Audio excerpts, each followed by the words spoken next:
തുടങ്ങി വെച്ചതാണ് April fool. അതൊരു മുഅ്മിനുമായി യാതൊരു ബന്ധവും ഇല്ല. ഗ്രീക്കുകാരുടെ കഥയുമായി ബന്ധപ്പെട്ടതാണ്. അന്നത്തെ ദിവസവും നമ്മൾ കളവ് പറഞ്ഞുകൂടാ. മുഅ്മിനീങ്ങളായ ആളുകൾ, നല്ലവരായ ആളുകൾ ചെയ്യേണ്ടത് യാ അയ്യുഹല്ലദീന ആമനു തഖുല്ലാഹ വകൂനൂ മഅസ്സാദിഖീൻ. ഈമാനുള്ളവരെ, നിങ്ങൾ അല്ലാഹുവിനെ ഭയന്ന് നിങ്ങൾ സ്വാദിഖീങ്ങളുടെ കൂടെയാകണം. സത്യം പറയുന്നവരുടെ കൂടെയാകണം. സത്യം പറയുന്നവർ സത്യം പറഞ്ഞു സ്വർഗത്തിലേക്ക് എത്തുന്നതാണ്.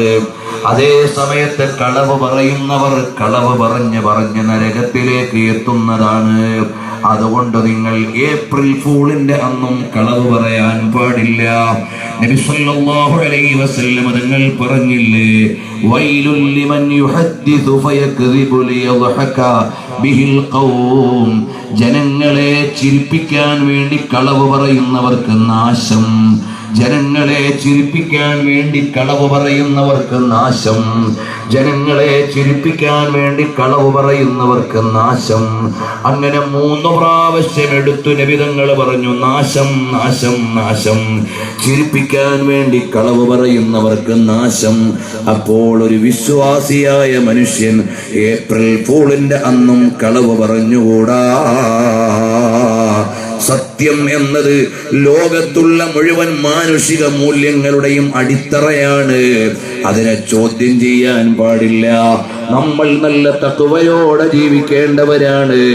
ഹറാമിൽ പെട്ടുപോകാൻ പാടില്ല. കളവ് പറയൽ നിഷിദ്ധമാണ്.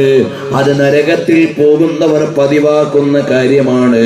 അതുകൊണ്ട് സോഷ്യൽ നെറ്റ്വർക്കിലൂടെ ആയാലും ഫേസ്ബുക്കിലൂടെ ആയാലും വാട്സപ്പിലൂടെ ആയാലും നാളെ ഇനി ഏപ്രിൽ ഫൂൾ അല്ലേ എന്ന് വിചാരിച്ച് അടിസ്ഥാനമില്ലാത്തത് പോസ്റ്റ് ചെയ്യണ്ട. പോസ്റ്റ് ചെയ്തത് നിനക്ക് കിട്ടിയത് ഷെയർ ചെയ്യണ്ട.